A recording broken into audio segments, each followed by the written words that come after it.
Salut, chers abonnés. Voici comment obtenir du miel bien filtré. Vous voyez, nous avons utilisé lorsqu'on récolte au rucher, et comme on a des ruchers assez loin, on presse généralement et qu'on les met dans les bidons pour revenir à la miellerie avec. Voici donc, on revient de la miellerie. On passe ce miel là au tamis double. Ça, c'est un tamis double parce que là, nous avons les premiers mailles, le premier tamis qui est là. Le miel va donc traverser parce qu'il a des dimensions un peu plus grandes. Il va donc traverser le premier tamis et repasser au niveau du second tamis qui a des mailles beaucoup plus fines. Vous voyez un peu. Donc les petites particules de miel qui auront échappé lors du pressoir, comme par exemple ces petits débris ici, seront recalés. S'il y a eu quelques abeilles qui ont réussi à s'infiltrer, comme vous pouvez le constater, on va donc, avec celui-ci, on va donc les retirer grâce à notre tamis double, comme vous pouvez le voir en image. C'est un tamis qui a deux mailles, deux différentes tailles différentes, et cela permet vraiment de filtrer le miel parce qu'à la fin, on aura un miel qui sera vraiment pur. Ça va permettre de débarrasser notre miel de toutes les impuretés qui auront pu échapper à notre vigilance lors du premier filtrage, quoi. Donc voilà un peu comment on obtient un miel bien pur.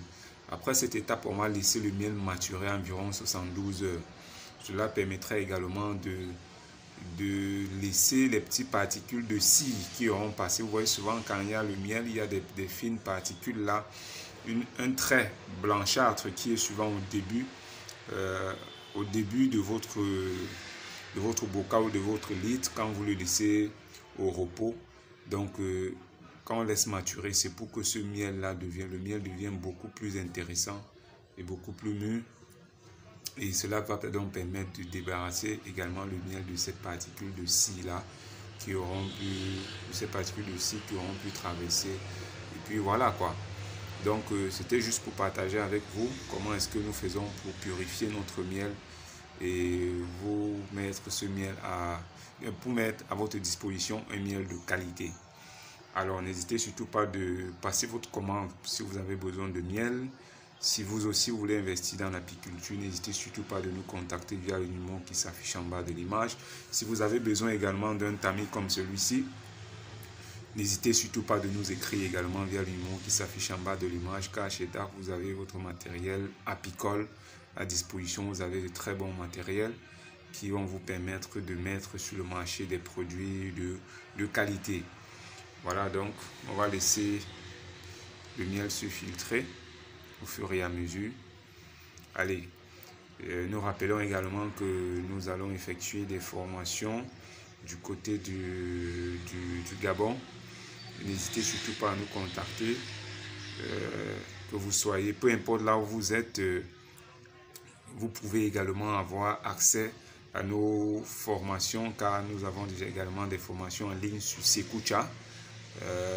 Vous avons également enregistré des formations sur DVD, sur des clés USB pour permettre à ceux qui sont éloignés, ceux qui ne peuvent pas se rapprocher de nous, d'avoir donc accès à nos différentes formations.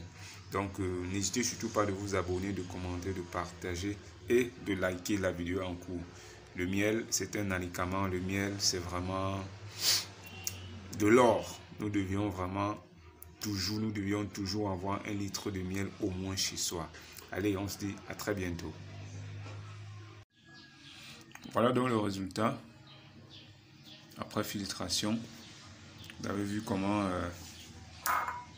le premier tamis a recalé les particules un peu grossières, les petits débris qui ont pu échapper à la première filtration. Et voilà donc le second qui continue à filtrer. Vous voyez déjà, vous pouvez voir déjà là que c'est du miel déjà bien propre, bien purifié. Et ainsi, ce sera prêt à la consommation. Bien évidemment, il y a quelques bulles d'air.